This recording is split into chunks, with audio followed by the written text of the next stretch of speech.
Hai Kacang, selamat datang kembali di channelku. Aku sangat bersemangat untuk memperkenalkan tamu istimewa hari ini, putriku El. Ayo sampaikan salam sayang. Hai, hari ini kami membuat mentega dari awal. Aku sangat bersemangat. El, bisakah kamu melakukan ini dengan benar? Bu, ini sudah rekaman ke-6. Aku bahkan tidak bisa merasakan lenganku lagi. Kalau kamu masih belum puas, rekam saja sendiri. Hai, aku El, seorang siswa SMA yang tinggal di Wisconsin bersama ibuku. Dari luar, tidak ada yang luar biasa dari kami.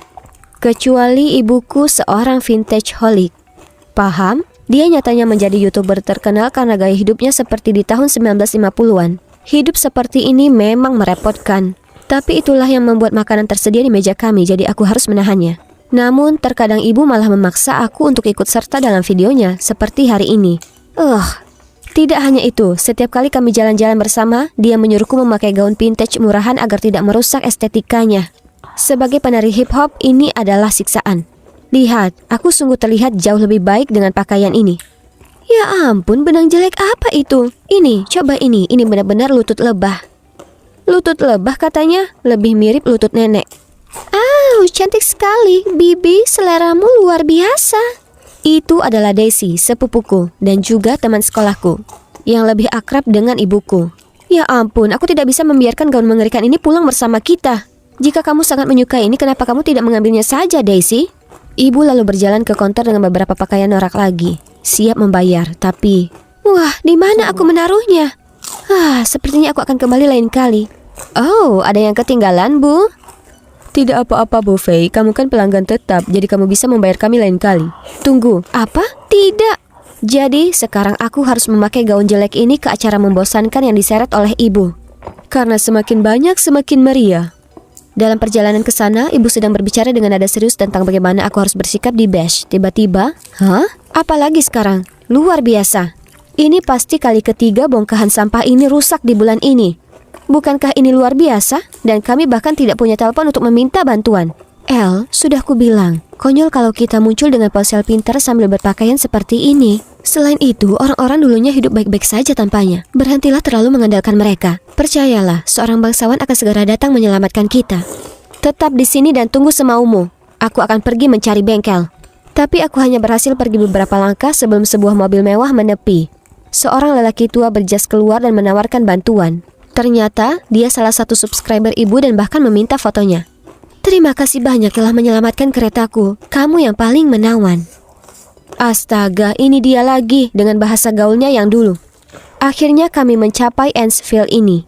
Dan begitu kami sampai, ibu langsung berlari ke arah teman-teman selebnya dan berfoto membuatku bingung dan heran. Saat aku mencoba melewati kegilaan ini, beberapa bisikan menarik perhatianku. Bukankah itu Faye? Dia sangat berlebihan. Aku bahkan tidak bisa melewati menit pertama videonya. Oh ya? Dan tetap saja ibu mengira seluruh dunia adalah penggemarnya. Aku tidak mengerti kenapa dia sangat ingin berada di sini bersama orang-orang palsu ini. Aku tidak mengalami tempat pengap itu, jadi aku pergi keluar untuk mencari udara segar. Saat aku berjalan di sepanjang jalan, aku melihat sekelompok remaja menari mengikuti irama hip-hop jadul. Ini tepat di depanku. Tapi tunggu, gaun bodoh ini. Giliranku akan segera datang. Jadi dengan bersemangat aku bergabung dengan kerumunan. Semua orang tampak terkesan dan bahkan memberikan ruang bagiku untuk bersinar. Lalu salah satu dari mereka bergabung denganku. Aku benar-benar merasakannya ketika sebuah suara melengking yang kukenal mengagetkanku. El, apa yang kamu lakukan? Pergi dari sana sekarang. Lalu ibu menyeretku ke mobil dan langsung pulang. Gringles, apa kamu mengerti jika ada yang melihatmu seperti itu? Citra sempurna yang telah aku bangun selama ini akan hancur. Kalau begitu jangan seret aku, lakukanlah sendiri. Jaga lisanmu, kamu harus menemukan sesuatu yang lebih praktis daripada menari seperti gelandangan malas yang tidak berguna. Aku sudah muak. Marah, aku menyerbu ke kamarku dan tinggal di sana sepanjang malam. Keesokan paginya aku terbangun karena suara perutku yang keroncongan. Ketika keadaan sudah cerah, aku turun ke bawah untuk memeriksa makanan di lemari es. Bau telur busuk apa itu? Ya Tuhan, kulkas ini pasti dari zaman Napoleon. Dengan enggan aku memilih sup instan, tapi microwave bahkan tidak bisa memanaskannya. Dan coba tebak, ibuku menghabiskan lebih dari $500 hanya untuk alat dengan tampilan tahun 50-an yang tidak berguna ini. Kemudian aku memutuskan untuk memutar film untuk mengeluarkan tenaga. Tapi TV kuno juga tidak mau menyala. Sulit dipercaya. Apakah ada sesuatu di rumah boneka berkarat ini yang benar-benar bisa berfungsi? Aku harus keluar dari sini sebelum menjadi gila. Oh, ada keluarga baru yang pindah ke sebelah.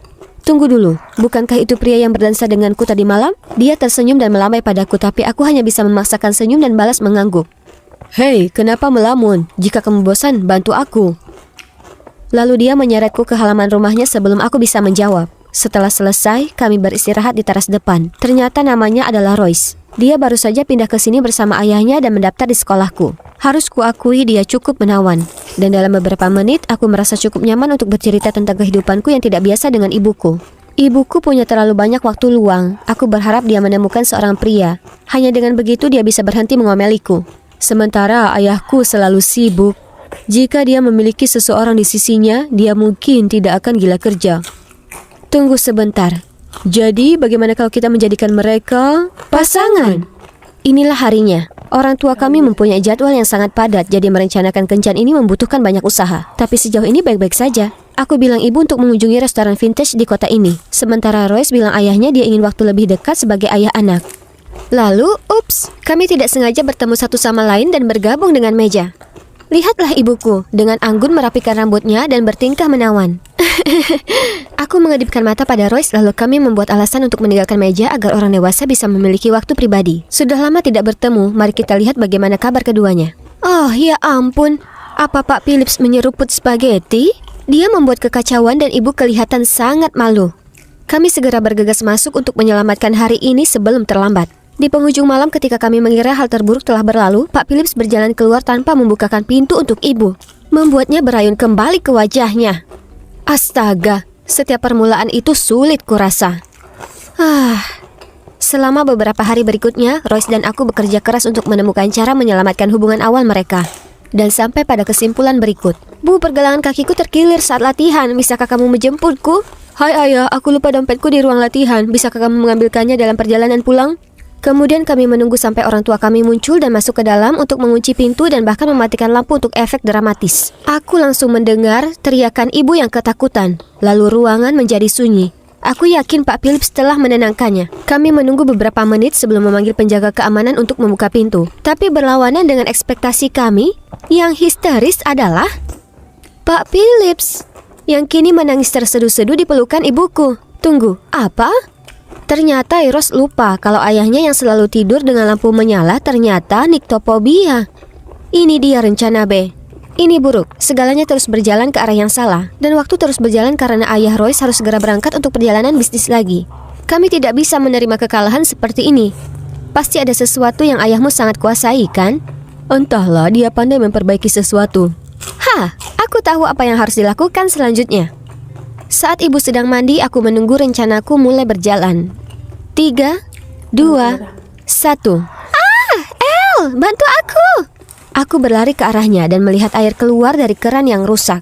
Setelah beberapa menit berjuang, aku menelpon rumah Royce untuk meminta bantuan, alias Pak Phillips. Begitu sampai, dia langsung masuk ke kamar mandi dan membantu ibu keluar dari kolam itu. Dia kelihatannya terlalu keren, sama seperti Superman. Sekarang waktunya keahliannya untuk angkat bicara. Benar saja, dia memperbaiki semuanya dalam sekejap, dan ibu bahkan mengundang mereka berdua untuk makan malam sebagai ucapan terima kasih. Bagus, saat makan malam Pak Phillips terus memuji masakan ibu. Harus diakui, kenyamanan ini mengingatkan pada masa lalu yang indah. Melihat keadaan meningkat di antara mereka, Royce dan aku dengan cepat minta diri untuk memberi mereka waktu sendiri. Ayahku benar. Aku lupa kapan kali terakhir kami duduk bersama sebagai keluarga. Kemudian dia menceritakan orang tuanya bercerai beberapa tahun lalu. Dan karena pekerjaan ayahnya, mereka selalu pindah dari satu tempat ke tempat lain yang membuatnya sangat lelah. Melihat tatapan sedihnya membuatku merasa kasihan padanya. Aku hanya ingin memeluknya. Tunggu, omong kosong apa yang aku pikirkan? Aku menepis pemikiran aneh itu, dan kami ngobrol hingga larut malam. Keesokan harinya di sekolah, aku sedang bicara dengan Roy seperti biasa. Tiba-tiba percakapan kami terputus. Ya Tuhan, bukankah kamu orang baru? Bagaimana kamu bisa mengenalnya? Dari mana asal-usul Daisy? Dan apakah berteman dengan Royce adalah sesuatu yang aneh? Lalu dia berbisik kepadaku bahwa ketampanan Royce tidak luput dari perhatian siswi lain. Wah, gak heran kenapa aku terus merasa seperti kami diawasi setiap kali kami jalan-jalan di sekolah. Daisy kemudian menyela di antara kami dan berbicara dengan Royce tanpa henti, bahkan dalam perjalanan pulang. Padahal jelas rumahnya tidak searah dengan rumah kami. Menyebalkan sekali. Namun kabar baiknya sesampainya di rumah, ibu tampak berbunga-bunga. Dia bersenandung lagu cinta dan tidak mengomeliku sama sekali saat aku pergi latihan menari. Royce juga mengatakan bahwa suasana hati ayahnya juga sedang bagus. Percikan api asmara pasti berterbangan di antara mereka. Rencana kita akhirnya berhasil, kerja bagus. Hah? Apakah aku benar-benar akan menjadi saudara tirinya? Aku seharusnya senang dengan hasil ini, bukan? Tapi perasaan tidak enak apa ini? Suatu hari saat latihan, aku berjalan mendekati Daisy dan Royce dan langsung merasa canggung sehingga aku langsung terpojok. Kenapa aku bereaksi seperti itu melihat mereka begitu dekat? Mungkinkah aku jatuh cinta padanya? Ini tidak mungkin. Kita akan menjadi keluarga. Tidak mungkin ini terjadi. Setelah hari itu, aku berusaha menghindari Royce. Meskipun dia punya cewek baru, dia tetap menggangguku. Tetapi aku menjaga jarak. Aku merenung saat jalan pulang sampai aku mendengar ibu bicara di telepon saat aku memasuki rumah. Dan aku akan membuatkanmu pie pecan, sayang. Tunggu dulu, Royce dan ayahnya sama-sama alergi pecan. Jadi, dengan siapa dia bermesraan? Besoknya seperti biasa aku bilang ke ibu aku akan pergi latihan. Tapi sebenarnya aku berlama-lama di luar rumah untuk menguntit ibu. Aku melihatnya di sofa melakukan video call dengan pria aneh. Ya ampun, apakah ibuku benar-benar selingkuh dari ayah Royce? Bagaimana dia bisa? Masih dalam keterkejutan, aku dengan murung bergegas ke Graffiti Alley dan melihat Royce dan Daisy di sana. Mereka sepertinya sedang membicarakan sesuatu yang sangat serius. Jadi, kamu sudah tahu? Ya, sudah lama, tapi kita tidak bisa memaksakan cinta. Jadi maksudmu menyerah saja dan bahagia melihat mereka bertemu orang lain? Oh tidak, jadi mereka tahu ibu sudah tidak setia pada Pak Phillips. Memalukan sekali. Tepat pada saat itu, Daisy melihatku, jadi aku lari dengan panik. Sepulang sekolah keesokan harinya, Daisy ingin bicara denganku secara pribadi. Namun ini bukan tentang apa yang terjadi kemarin. Bantu aku dan berhenti selalu berada di dekat Royce ya. Tapi Royce temanku, aku tidak bisa begitu hanya karena kamu bilang begitu. Jika kamu menyukainya, aku akan mendukung. Tiba-tiba Daisy terjatuh ke tanah. Aduh, kenapa kamu mendorongku? Hah? Apa yang dia lakukan? Tepat pada saat itu, Royce muncul dan dengan cemas memeriksanya. Oke, sekarang aku tahu apa yang terjadi. Maaf soal itu, izinkan aku membantumu. Saat dia hendak berdiri, aku mendorongnya. Sekarang kamu tahu seperti apa rasanya doronganku yang sebenarnya. Aku memperhatikan ekspresi kaget Royce, tapi aku pergi begitu saja. Sekarang karena aku tidak lagi tampak hebat di matanya, dia akan berhenti mendekatiku. Sayang, ada apa? Ada apa? Ini semua salahmu. Kalau kamu tidak selingkuh dari Pak Phillips, semuanya akan baik-baik saja. Maksudnya apa? Selingkuh pada siapa? Kemudian ibuku tertawa terbahak-bahak setelah aku memberitahunya. Ternyata mereka tidak pernah pacaran. Mereka berdua mengetahui rencana perjodohan kami sejak awal, tapi memutuskan untuk menjadi teman baik saja. Dan orang yang kulihat ibu melakukan video call adalah pacarnya. Tapi dia belum memperkenalkannya karena mereka baru saja mulai pacaran. Tapi kenapa menjebak kami? Akhirnya aku punya kesempatan untuk menceritakan padanya bagaimana perasaanku sebenarnya karena dipaksa masuk ke dunia vintage dan tidak mampu mengejar kecintaanku pada tari jalanan. Ibu terdiam beberapa saat lalu berkata, "Wah, betapa bodohnya aku selama ini. Aku telah menginspirasi orang asing untuk mengejar mimpi mereka. Tapi aku malah menghentikan putriku sendiri untuk mengejar impiannya.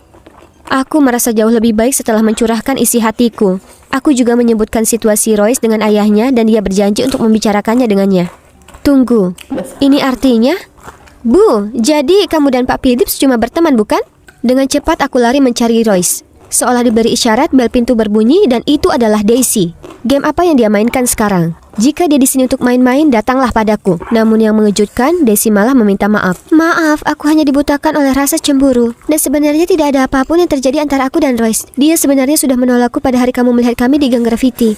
Juga, dia memintaku untuk memberimu ini. Aku membuka kotaknya dan melihat gantungan kunci menggemaskan dengan tulisan "Aku cinta kamu" di atasnya. Ya ampun, apakah ini pengakuan cinta? Namun ada juga catatan berbunyi, "Aku akan pergi ke kota lain, sampai kita berjumpa lagi." Tidak. Aku segera berlari ke rumahnya. Ya Tuhan, dia sudah berkemas. Tanpa pikir panjang, aku memeluknya dan mulai menangis. Jadi, kamu membaca pesanku? Ya. Dan apa menurutmu? Aku juga sama.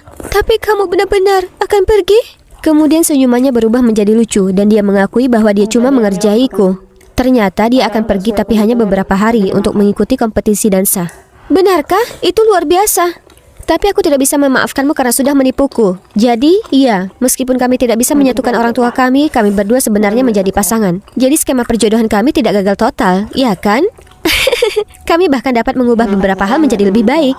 Misalnya, ibu berbicara dengan ayah Royce dan dia setuju untuk tidak pindah untuk sementara waktu agar putranya tetap menetap. Ibu juga berjanji untuk merawatnya ketika ayahnya sedang pergi untuk urusan bisnis. Sedangkan untuk keluarga kami, ibuku tidak lagi berusaha keras untuk bertingkah seolah-olah dia tidak hidup di tahun 2023. Dia sekarang terkadang memasukkan unsur-unsur modern ke dalam vlognya juga. Dan bahkan aku menjadi tamu tetap di salurannya.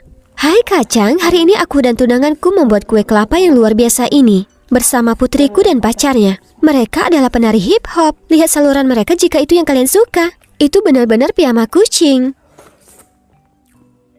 Oke guys, langsung habis. Cukup sekian video hari ini. Terima kasih buat yang sudah nonton. Jangan lupa like, komen, subscribe, bye. Assalamualaikum.